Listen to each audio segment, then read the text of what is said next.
ഒരു സെക്കൻഡിൽ നബിയെ കൊണ്ട് വിശ്വസിച്ച് നബിയോടൊപ്പം നിന്നാ മതി. ആരായി? സ്വഹാബിയായി. പദവി ചെറിയല്ല, ഊരുലിങ്ങൾ വന്ന് വരികയാണ്.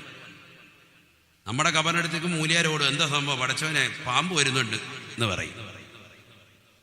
സംഭവം അള്ളാഹു നമ്മളെ കാത്തിരക്ഷിക്കട്ടെ. ആണ് മനസ്സിലാക്കേണ്ടത്.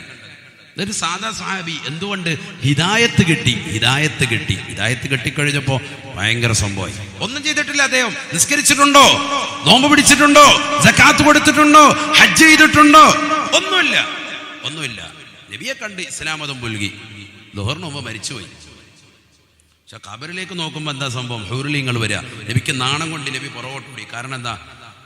അദ്ദേഹവും അദ്ദേഹത്തിന്റെ സ്ത്രീകളും, അദ്ദേഹത്തിന് അള്ളാഹു നൽകുന്ന സ്ത്രീകളാണ് ഹൂറിലിങ്ങളായ സ്ത്രീകൾ. അവരുമായിട്ടുള്ള കണക്ഷനിൽ എന്തിനാ ഞാൻ ഇടപെടുന്നത്? നബി തങ്ങൾ പുറകോട്ട് മാറി. കാരണം എനിക്കത് കാണാൻ പറ്റുള്ളൂ, നിങ്ങൾക്കത് കാണാൻ പറ്റൂല. നബി തങ്ങൾ സ്വഹാബത്തിനോട് പറഞ്ഞു, സയ്യിദുനാ റസൂലുള്ളാഹി സ്വല്ലല്ലാഹു അലൈഹി വസല്ലം. അതാണ് ഹിദായത്ത് കിട്ടിയവർക്കുള്ള നേട്ടം. ഹബീബായ റസൂലുള്ളാഹി സ്വല്ലല്ലാഹു അലൈഹി വസല്ലമ തങ്ങളോ ഈ ലോകത്ത് പ്രബോധനം നടത്തിയത് സ്വഹാബത്തിനെ അയക്കൽ കൊണ്ടാ. അല്ലാഹുവിന്റെ റസൂല് ലോകത്തിന്റെ വിവിധ പ്രവിശ്യകളിലേക്ക് സ്വഹാബത്തിനെയാണ് നിയോഗിച്ചത്. അല്ലാഹു ഈ ലോകത്ത് നിയോഗിച്ചത് അമ്പിയാക്കളെ, നബിമാര് ഈ ലോകത്ത് അവരുടേതാകുന്ന അനുയായികളെ. എല്ലാ കാലഘട്ടത്തിലും അങ്ങനെ തന്നെയാണ്. അള്ളാഹുവിന്റെ റസൂൽ സല്ലല്ലാഹു അലൈഹി വസല്ലം തങ്ങൾ എന്ത് ചെയ്തു? സ്വഹാബത്തിനെ ലോകത്തിന്റെ വിവിധ ഭാഗങ്ങളിലേക്ക് പ്രബോധനത്തിന് വേണ്ടി പറഞ്ഞയച്ചു. മുആദ് ബിൻ ജബൽ റളിയല്ലാഹു അൻഹുവിനെ യമനിലേക്ക് വിട്ടു. അവിടെ പോയി പ്രബോധനം നടത്തി. നബി ഞാൻ പോകൂല, തങ്ങൾ ജീവിച്ചിരിക്കുമ്പോൾ എനിക്ക് പോകാൻ പറ്റൂല, തങ്ങളോടൊപ്പമുള്ള ജുമാ ജമാഅത്തൊക്കെ നഷ്ടപ്പെടുത്തിയിട്ട് എങ്ങനെ പോകും നബിയെ? ഞാൻ പോകൂല, വേറെ വല്ലവരും വിടുക. നബി നിങ്ങൾ പറഞ്ഞു, പോ. ലാ യഹ്ദിയല്ലാഹു ബിക റജുലൻ വാഹിദൻ ഖൈറുൽ ലക മിനദ് ദുനിയ വമാ ഫീഹാ.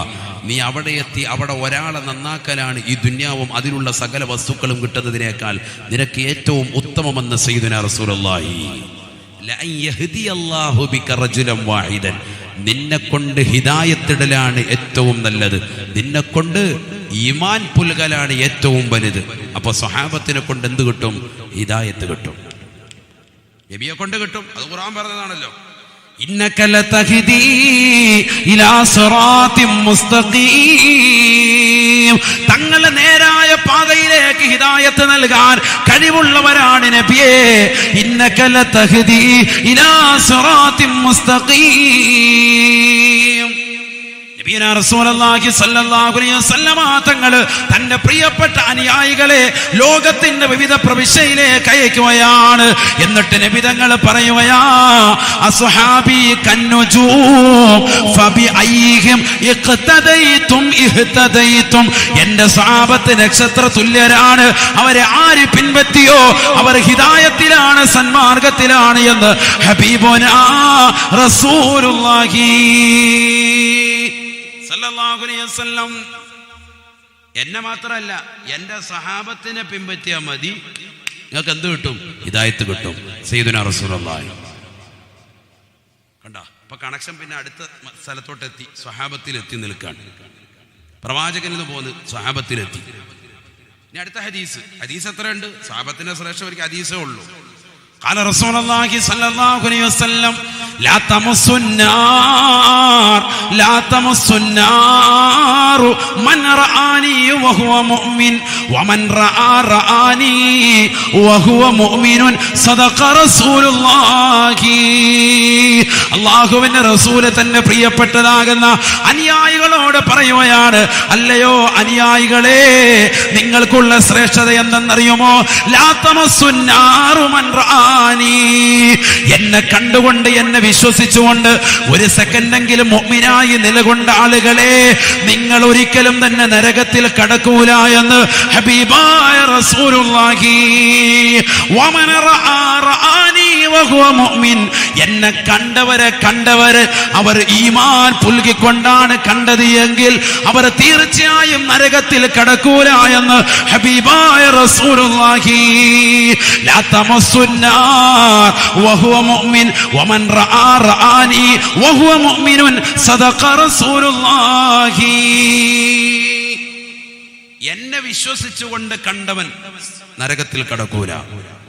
എന്നെ കണ്ടവരെ കണ്ടവർ എന്ന് പറഞ്ഞ സ്വഹാബത്ത്, ആ സ്വഹാബത്തിനെ കണ്ട ആളുകൾ അവരെ വിശ്വസിച്ചുകൊണ്ടാണ് കണ്ടത് എങ്കിൽ, ഇമാം പുലിക്കാണ് കണ്ടതെങ്കിൽ അവരും നരകത്തിൽ കടക്കൂല. സയ്യിദുനാ റസൂലുള്ളാഹി. അപ്പൊ സ്വഹാബത്തിനെ കൊണ്ട് എന്ത് നിനക്ക് കിട്ടുമെന്നു? എന്ത് കിട്ടും?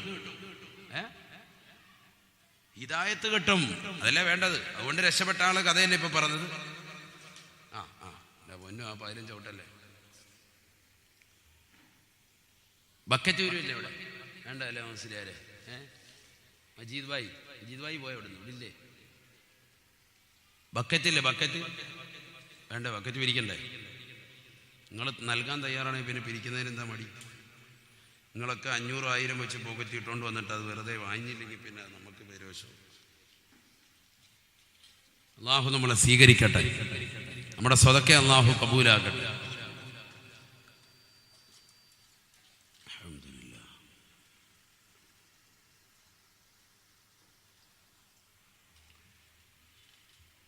എല്ലാവരും നല്ലൊരു സ്വതക്കെടുത്ത് നോക്ക്.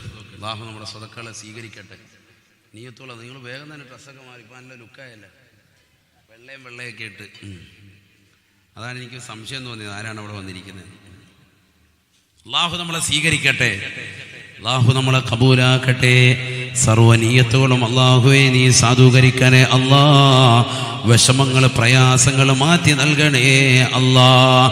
അപകടങ്ങളെ തൊട്ട്, ദുരിതങ്ങളെ തൊട്ട്, വിപത്തുകളെ തൊട്ട്, കാലവിപത്തുകളെ തൊട്ട് നീ കാത്തുരക്ഷിക്കണേ അല്ലാ. മക്കളെ സ്വാലിഹീങ്ങളിൽ ആബിദീങ്ങളിൽ ഉൾപ്പെടുത്തണേ അല്ലാ. ദുനിയാവിലും ആഖിറത്തിലും സർവ്വ വിപത്തുകളിൽ നിന്ന് നീ കാവൽ നൽകണേ അല്ലാ. നീ കാത്തുരക്ഷിക്കണേ അല്ലാ. അല്ലാഹു നമ്മളെ സ്വീകരിക്കട്ടെ. അപ്പൊ അതാണ് ഹിദായത്ത്. ഹിദായത്ത് ആരെ കൊണ്ടാണ് കിട്ടുക? സ്വഹാബത്തിനെ കൊണ്ടാണ് കിട്ടുക. അവരുടെ മാർഗത്തിലേക്ക് തെളിക്കണേ അല്ലാ എന്നാണ് നമ്മൾ ചോദിക്കുന്നതും. അതിനാണല്ലോ ചോദിക്കുന്നത്. ഇഹ്ദിനസ് സിറാത്തൽ മുസ്തഖീം സിറാത്തൽ ലദീന അൻഅംത അലൈഹിം. അല്ലാഹുവേ നേരായ മാർഗത്തിലേക്ക് തെളിക്കണേ അല്ലാ. അത് സിറാത്തൽ ലദീന അൻഅംത അലൈഹിം, നീ അനുഗ്രഹിച്ചവരുടെ മാർഗമാണ്. أولئك الذين أنعم الله عليهم من النبيين والصديقين والشهداء والصالحين. അള്ളാഹു അനുഗ്രഹിച്ചവരുടെ മാർഗം അത് അമ്പിയാക്കളുടെ മാർഗമാണ്, അത് ശുഹദാക്കളുടെ മാർഗമാണ്, അത് സലഫു സാലിഹീങ്ങളുടെ മാർഗമാണ്. ആ മാർഗത്തിലേക്ക് തിരിയാൻ വേണ്ടിയാണ് അല്ലാഹു സുബ്ഹാനഹു വ തആല നമ്മളോട് പറയുന്നത്. വിശുദ്ധ ഖുർആനിൽ ഒറ്റ ദുആയെ നിർബന്ധമായ ദുആ ഉള്ളൂ, പഠിച്ചു വെക്കണം. ഏതാണത്? ഇഹ്ദിനസ് സിറാത്തൽ മുസ്തഖീം, ഇഹ്ദിനസ് സിറാത്തൽ മുസ്തഖീം. ആ ഒറ്റ ദുആയെ നിർബന്ധമായ ദുആ ഉള്ളൂ. മറ്റുള്ള ദുആയൊക്കെ യുസാബു അലാ ഫീലിഹി വലാ യുആഖബു അലാ തർക്കിഹി എന്ന കോലത്തിലാണ്. ചെയ്താൽ കൂലി കിട്ടും, ചെയ്തില്ലേ ശിക്ഷയൊന്നുമില്ല. ഖുർആനിലെ മറ്റുള്ള മുഴുവൻ ദുആകളും ഒക്കെ സുന്നത്തായ ദുആകളാണ്. ഈ ഒറ്റ ദുആ മാത്രം, അഥവാ ഹിദായത്തിനെ ചോദിക്കൽ മാത്രമാണ് നിർബന്ധമായ ദുആ. മനസ്സിലാക്കിയിരിക്കേണ്ടതാണ്. കാരണം ഹിദായത്ത് അത്രമേൽ പ്രധാനമായ സംഗതിയാണ്, അത്രമേൽ നിർബന്ധമായ സംഗതിയാണ്. ഹബീബായ റസൂലുള്ളാഹി സ്വല്ലല്ലാഹു അലൈഹി വസല്ലമ തങ്ങൾ ഓർമ്മപ്പെടുത്തുകയാണ്, എന്റെ സ്വഹാബത്തിനെ ആരൊരുവൻ പിടിച്ചോ അവന് തീർച്ചയായും ഹിദായത്തിടപ്പെടുമേ, സന്മാർഗത്തിലാകുമേ. അപ്പൊ നമ്മളൊക്കെ ഓരോരുത്തരും ഓരോ സ്വഹാബത്തിനെ പിടിക്കൽ അനിവാര്യമാണ്. ഓരോ സ്വഹാബത്തിനെ പിടിക്കൽ അനിവാര്യമാണ്.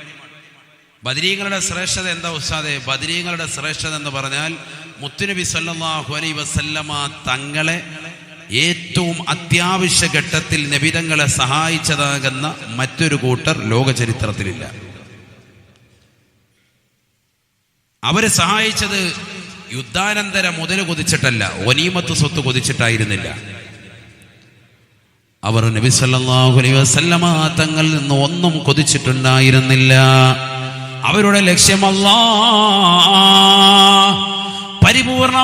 പരിപൂർണമായ ഇഖ്ലാസോട് കൂടിയാണ് ബദറിലേക്ക് 313 സ്വഹാബത്ത് കടന്നു വന്നത്. അതുകൊണ്ടാണ് ചരിത്രത്തിൽ ഇന്നും തങ്കലിബുകളാൽ ബദരീങ്ങളെ അനുസ്മരിക്കുന്നത്. ഇന്നും അവരുടെ പേരുകൾ ഇത്രത്തോളം ഷറഫാക്കപ്പെടാൻ കാരണം എന്താ? വേറെ എത്രയോ യുദ്ധം നബിതങ്ങൾ തന്നെ പങ്കെടുത്ത 27 യുദ്ധങ്ങളുണ്ട്. 27 യുദ്ധങ്ങൾ നബിതങ്ങൾ തന്നെ പങ്കെടുത്തതുണ്ട്. നബിതങ്ങൾ പങ്കെടുത്തതിന് ഒസ്വത്ത് എന്ന് പറയും യുദ്ധത്തിന്. പങ്കെടുക്കാത്ത യുദ്ധത്തിന് സരിയത്ത് എന്ന് അറബിയിൽ പറയും. നബിതങ്ങൾ പങ്കെടുത്ത യുദ്ധം തന്നെ 27 യുദ്ധങ്ങളുണ്ട്, ചരിത്രത്തിൽ കാണാം. അതിലെന്തുകൊണ്ട് ഏറ്റവും ശ്രേഷ്ഠമായി ബദറിനെ അല്ലാഹു സുബ്ഹാനഹു വ തആല എടുത്തു? ബദരീങ്ങളിൽ ഉള്ള മുഴുവൻ സ്വഹാബത്തിൽ ഒരൊറ്റ ഒരാൾ പോലും കാപട്യമുള്ളവരില്ല, മുനാഫിക്കുകളില്ല എന്ന് ഹബീബ് റസൂലുള്ളാഹി. ഉഹദിൽ വന്നതാകുന്ന ആളുകൾക്കിടയിൽ, സ്വഹാബത്തിനിടയിൽ ചിലർ മുനാഫിക്കുകൾ ഉണ്ടായിരുന്നു, ചിലർ കപട വിശ്വാസികൾ ഉണ്ടായിരുന്നു. യുദ്ധത്തിന് വന്നവർ ചിലർ കപട വിശ്വാസികൾ ഉണ്ടായിരുന്നു, മുനാഫിക്കുകൾ ഉണ്ടായിരുന്നു. ബദരീങ്ങളിലോ അത് 100-ൽ 100ആണ്, 100-ൽ 100% ഓക്കെ ഉള്ള ആളുകളാണ് ബദറിലേക്ക് മാർച്ച് ചെയ്ത് വന്നത്. അതാണ് ബദരീങ്ങളുടെ ഏറ്റവും വലിയ പ്രത്യേകത. ബനൂ മുസ്തലഖ് യുദ്ധം കഴിയുകയാണ്. പ്രസിദ്ധമായ യുദ്ധമാണ് ബനൂ മുസ്തലഖിന്റെ യുദ്ധം. ഹബീബായ റസൂലുള്ളാഹി സ്വല്ലല്ലാഹു അലൈഹി വസല്ലമ തങ്ങൾ പങ്കെടുത്ത യുദ്ധമാണ്. ഹബീബായ റസൂലുള്ളാഹി സ്വല്ലല്ലാഹു അലൈഹി വസല്ലമ തങ്ങളും അനുയായികളും യുദ്ധം കഴിഞ്ഞ് വിജയശ്രീലാളിതരായി തിരിച്ചു പോവുകയാണ്. തിരിച്ച് മദീനത്തേക്ക് യാത്രയാവുകയാണ്. യുദ്ധത്തിൽ ജയിച്ചു. ബനൂ മുസ്തലഖ് യുദ്ധത്തിൽ മുസ്ലിമീങ്ങൾ വിജയം കൊണ്ടു. അവർ നേരെ തിരിച്ചു മദീനയിലേക്ക് പോവാൻ. ഹബീബായ റസൂലുള്ളാഹി സ്വല്ലല്ലാഹു അലൈഹി വസല്ലമ തങ്ങൾ ഓരോ യാത്രയിലും തന്റെ പ്രിയപ്പെട്ട ഭാര്യമാർക്കിടയിൽ ഊഴം നിശ്ചയിക്കുമായിരുന്നു. ആ യുദ്ധത്തിന് വേണ്ടിയുള്ള ഊഴം നിശ്ചയിക്കലിൽ പേര് വന്നത് ആയിഷ സിദ്ദീഖ റളിയല്ലാഹു അൻഹാ. ആയിഷ ബീവിയുടെ പേരാണ്. ആയിഷ ബീവിയുമായി പ്രവാചകൻ യുദ്ധത്തിന് പോയി. യുദ്ധത്തിൽ പ്രവാചകൻ വിജയിച്ചു. തന്റെ പ്രിയപ്പെട്ട അനുയായികളോടൊപ്പം വിജയശ്രീലാളിതനായി പരിശുദ്ധ മദീനയിലേക്ക് അല്ലാഹുവിന്റെ റസൂല് തിരിച്ച് യാത്ര തിരിക്കുകയാണ്. ആയിഷ ബീവി റളിയല്ലാഹു തആല അൻഹ യുദ്ധം കഴിഞ്ഞ ഭൂമിയിൽ തനിച്ചായി. മലമൂത്ര വിസർജനം നടത്തുന്നതിന് വേണ്ടി അല്പം മാറി ഒരു സ്ഥലത്തേക്ക് നീങ്ങിപ്പോയി. അവിടെ വെച്ചുകൊണ്ട് മഹദിവറുകളുടെ മാല നഷ്ടപ്പെട്ടു പോയി. ആ മാല അന്വേഷിച്ചുകൊണ്ട് സമയം കളഞ്ഞുപോയി. ആയിഷ ബീവി റളിയല്ലാഹു തആല അൻഹ തിരികെ വന്നപ്പോ ഒരാള് പോലുമില്ല, ഒരൊറ്റ സ്വഹാബി പോലും അവിടെയില്ല. എല്ലാവരും പോയി, അവിടെ ആരും കാണുന്നില്ല. നബി സല്ലല്ലാഹു അലൈഹി വസല്ലം തങ്ങൾ യുദ്ധം കഴിഞ്ഞ് അങ്ങനെ മുന്നോട്ട് യാത്ര തിരിച്ചിരിക്കുകയാണ്. പതുക്കെ പോവുള്ളൂ. കാഫിലകളായി ഓരോരുത്തർ പോയി. ആയിഷ ബീവി കയറേണ്ട ഒട്ടകത്തിന്റെ കട്ടിൽ, ഹൗദജ് എന്നാണ് അതിനെ അറബി പറയുക, കൂടാരം, ഒട്ടകത്തിന്റെ കൂടാരം. അത് വഹിക്കുന്ന സ്വഹാബി അദ്ദേഹം കരുതി ആയിഷ ബീവി കയറിയിട്ടുണ്ടാവും. കാരണം എല്ലാവരും പോവല്ലേ, പരസ്പരം അങ്ങോട്ടും ഇങ്ങോട്ടും നോക്കുന്ന പരിപാടിയില്ല, സംസാരിക്കുന്ന പരിപാടിയില്ല. അതുകൊണ്ട് ആയിഷ ബീവി കയറിയിട്ടുണ്ട് എന്ന് കരുതിയിട്ട് അദ്ദേഹം ആ ഒട്ടകം ഓടിച്ച് അദ്ദേഹവും പോയി. സത്യത്തിൽ ഒട്ടകത്തിന്റെ കൂടാരത്തിൽ കയറിയിട്ടുണ്ടോ ആയിഷ ബീവി? കയറിയിട്ടില്ല. താനും ആയിഷ ബീവി ഒറ്റപ്പെട്ടു പോയി. അവരുടെ കാര്യം സാധിക്കുന്നതിന് വേണ്ടി മാറി നിന്നതാണ്. അത് കഴിഞ്ഞ് വന്നപ്പോഴത്തേക്ക് മാല പോയി. തിരിച്ചുപോയി മാല അന്വേഷിച്ച് അവിടെയൊക്കെ തപ്പി അന്വേഷിച്ചിട്ട് അത് കിട്ടിയില്ല. അവസാനം അവർ തിരിച്ചിവിടെ വന്നപ്പോഴത്തേക്കും എല്ലാവരും പോയി. കാഫിലകളൊക്കെ പോയി. ഒരൊറ്റ ഒട്ടകം പോലില്ല. അപ്പൊ അവിടെ തന്നെ അങ്ങ് ഇരുന്നു. നല്ല വെയിലാണ്. ക്ഷീണിതയായി അവിടെ തന്നെ അങ്ങോട്ട് കടന്നുപോയി. ഉറങ്ങിപ്പോയി. ക്ഷീണിച്ചുറങ്ങിപ്പോയി. ഏത് യുദ്ധം കഴിഞ്ഞാലും ഏത് യാത്ര ചെയ്യുമ്പോഴും പ്രവാചകൻ ഏതെങ്കിലും ഒരു സ്വഹാബിയെ നിശ്ചയിച്ചിട്ട് ആ യാത്രാ വഴി ഒന്നുകൂടി ബാക്കിൽ പോയി ഇത്ര കിലോമീറ്റർ പോയി നോക്കണമെന്ന് പറഞ്ഞ് പ്രത്യേകമായി ആരെങ്കിലും നിർത്തും. അന്ന് നിർത്തിയത് ബഹുമാനപ്പെട്ട സഫ്വാൻ ബിൻ മുഅത്തൽ റളിയല്ലാഹു അൻഹുവിനെയാണ്.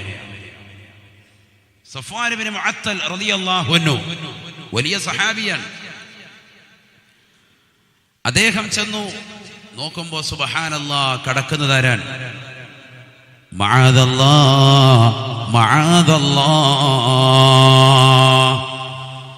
സഫ്വാൻ ഇബ്നു മുഅത്തൽ റളിയല്ലാഹു തആല അൻഹു പറയുകയാണ്, മഅദല്ലാഹ്,